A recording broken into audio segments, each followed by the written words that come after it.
بسم الله الرحمن الرحيم. الرحمن علم القرآن، خلق الإنسان علمه البيان. الشمس والقمر بحسبان، والنجم والشجر يسجدان. والسماء رفعها ووضع الميزان، ألا تطغوا في الميزان. وأقيموا الوزن بالقسط ولا تخسروا الميزان. والأرض وضعها للأنام، فيها فاكهة والنخل ذات الأكمام، والحب ذو العصف والريحان. فبأي آلاء ربكما تكذبان؟ خلق الإنسان من صلصال كالفخار، وخلق الجان من مارج من نار. فبأي آلاء ربكما تكذبان؟ رب المشرقين ورب المغربين، فبأي آلاء ربكما تكذبان؟ مرج البحرين يلتقيان، بينهما برزخ لا يبغيان. فبأي آلاء ربكما تكذبان؟ يخرج منهما اللؤلؤ والمرجان. فبأي آلاء ربكما تكذبان؟ وله الجوار المنشآت في البحر كالأعلام. فبأي آلاء ربكما تكذبان؟ كل من عليها فان، ويبقى وجه ربك ذو الجلال والإكرام. فبأي آلاء ربكما تكذبان؟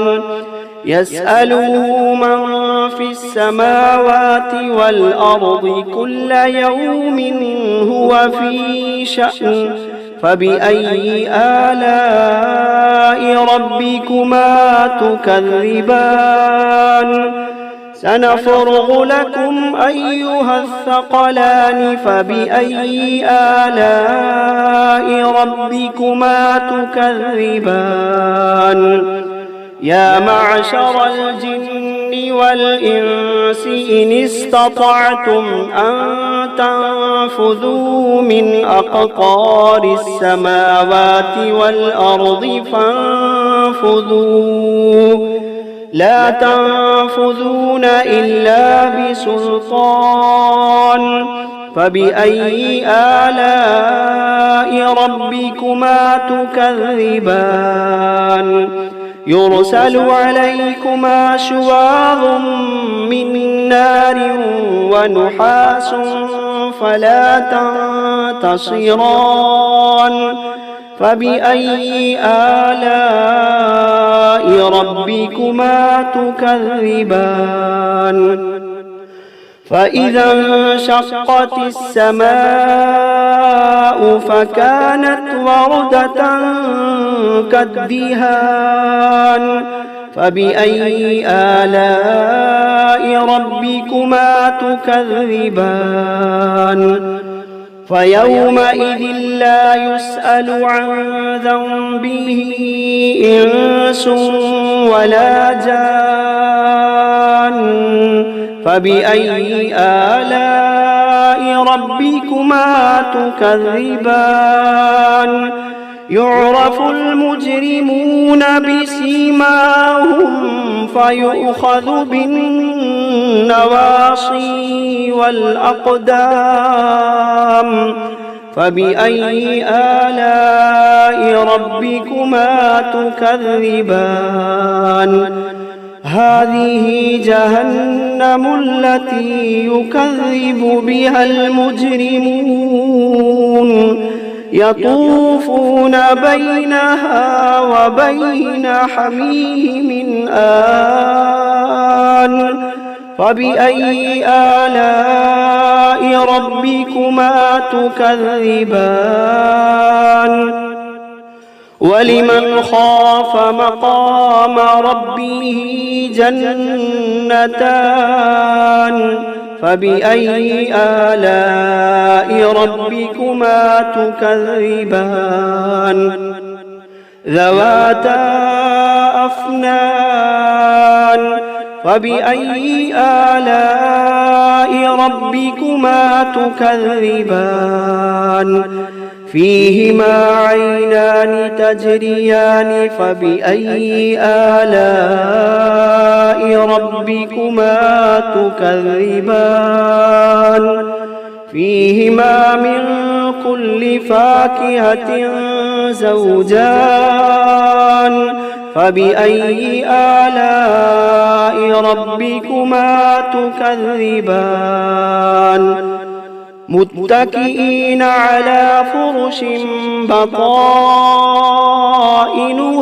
من استبرق وجنى الجنتين دان فبأي آلاء ربكما تكذبان فيهن قاصرات الطرف لم يطمثهن إنس قبلهم ولا جان فبأي آلاء ربكما تكذبان كأنهن الياقوت والمرجان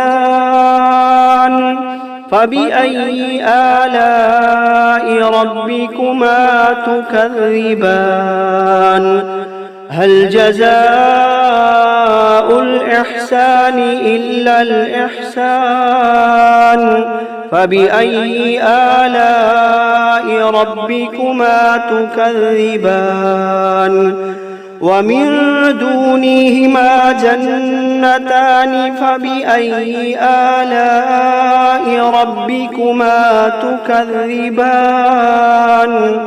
مدهامتان فبأي آلاء ربكما تكذبان فيهما عينان نضاختان فبأي آلاء ربكما تكذبان فيهما فاكهة ونخل ورمان فبأي آلاء ربكما تكذبان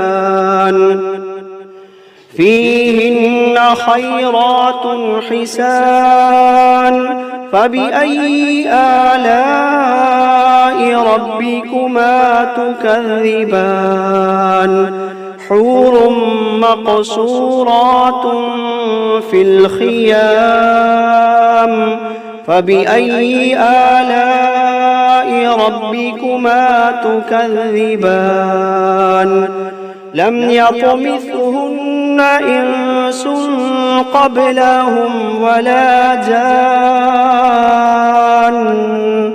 فبأي آلاء ربكما تكذبان متكئين على رفرف خضر وعبقري حسان فبأي آلاء ربكما تكذبان تبارك اسم ربك ذي الجلال والإكرام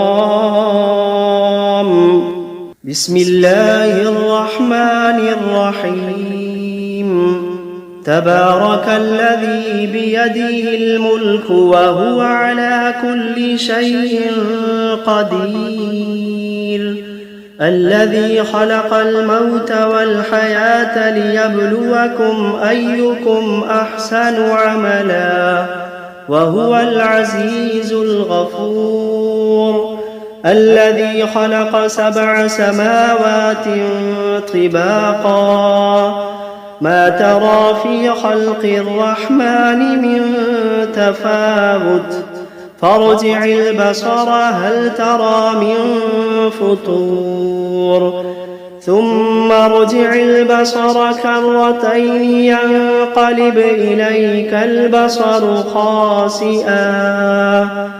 خاسئا وهو حسير ولقد زينا السماء الدنيا بمصابيح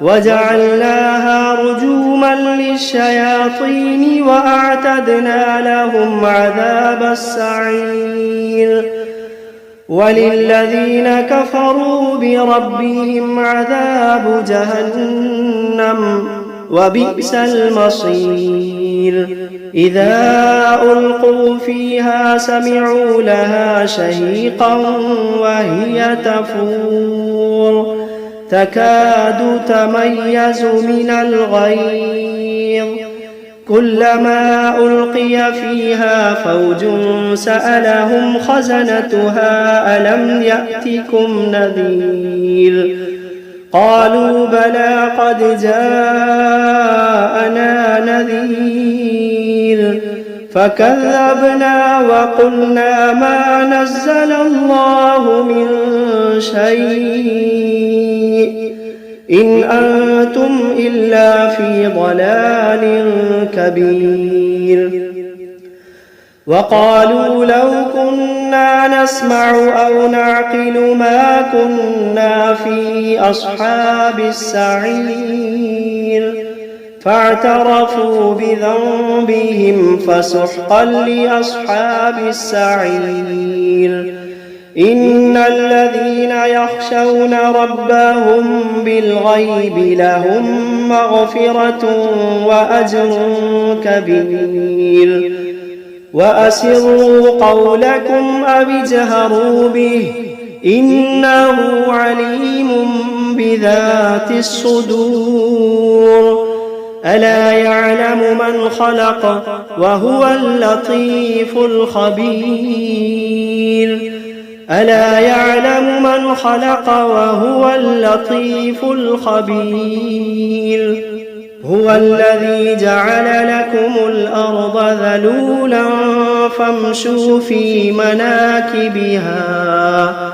فامشوا في مناكبها وكلوا من رزقه وإليه النشور أأمنتم من في السماء أن يخسف بكم الأرض فإذا هي تمور أم أمنتم من في السماء أن يرسل عليكم حاصبا فستعلمون كيف نذير ولقد كذب الذين من قبلهم فكيف كان نكير أولم يروا إلى الطير فوقهم صافات ويقبضن ما يمسكوهن إلا الرحمن إنه بكل شيء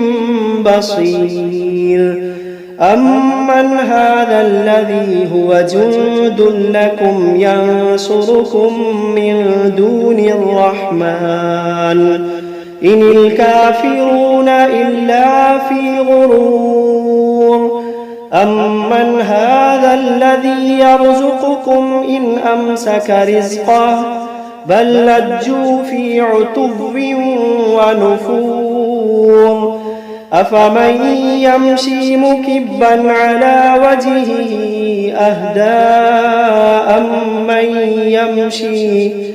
أمن يمشي سويا على صراط مستقيم قل هو الذي أنشأكم وجعل لكم السمع والأبصار والأفئدة قليلا ما تشكرون قل هو الذي ذرأكم في الأرض وإليه تحشرون ويقولون متى هذا الوعد إن كنتم صادقين قل إنما العلم عند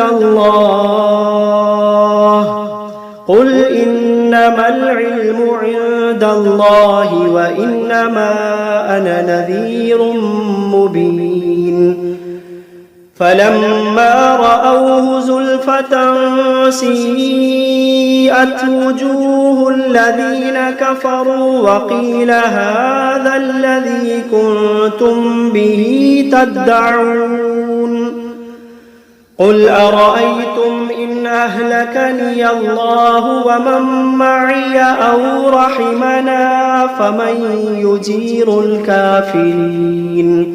فمن يجير الكافرين من عذاب أليم قل هو الرحمن آمنا به وعليه توكلنا فستعلمون من هو في ضلال مبين قل أرأيتم إن أصبح ماؤكم غورا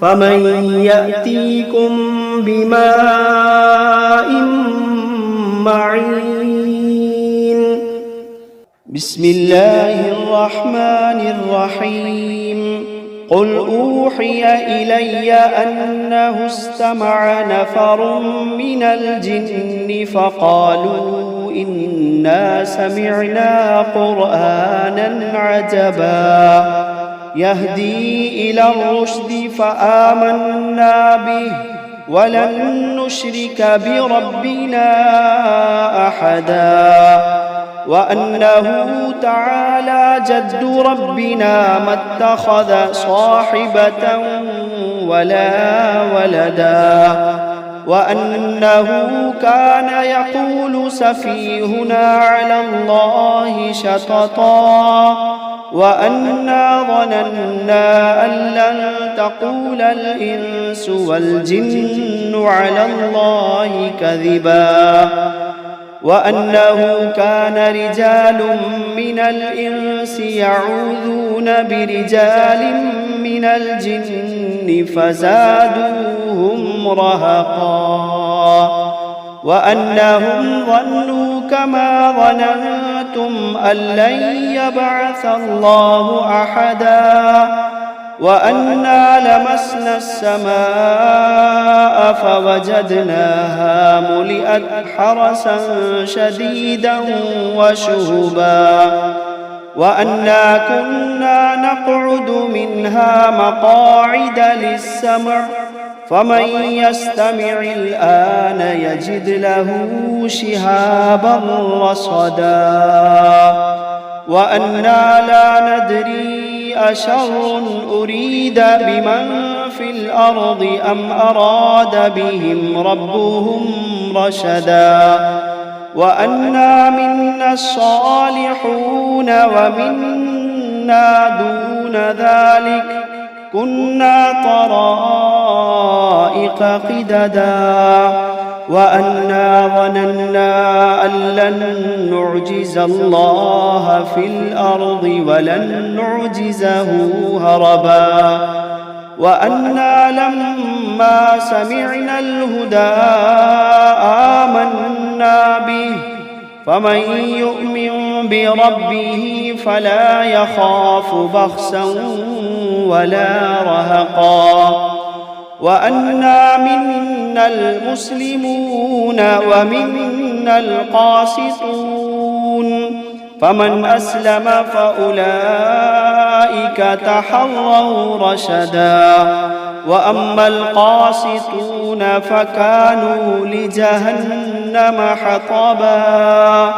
وأن لو استقاموا على الطريقة لأسقيناهم ماء غدقا لنفتنهم فيه ومن يعرض عن ذكر ربه يسلكه عذابا صعدا وأن المساجد لله فلا تدعوا مع الله أحدا وأنه لما قام عبد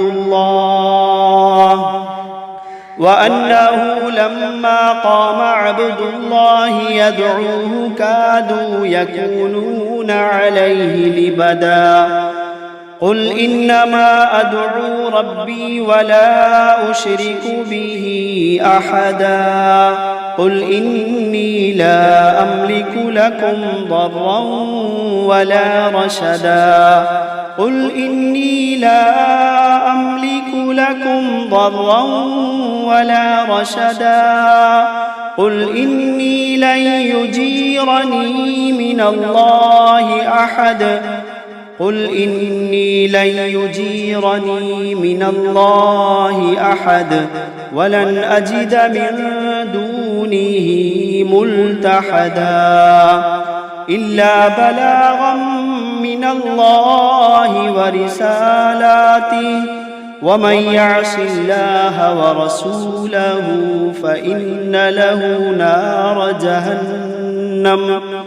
ومن يعص الله ورسوله فإن له نار جهنم خالدين فيها أبدا حتى إذا رأوا ما يوعدون فسيعلمون من أضعف ناصرا وأقل عددا قل إن أدري أقريب ما توعدون أم يجعل له ربي أمدا عالم الغيب فلا يظهر على غيبه أحدا إلا من ارتضى من رسول فإنه يسلك من بين يديه ومن خلفه رصدا ليعلم أن قد أبلغوا رسالات ربهم وأحاط بما لديهم وأحصى كل شيء عددا.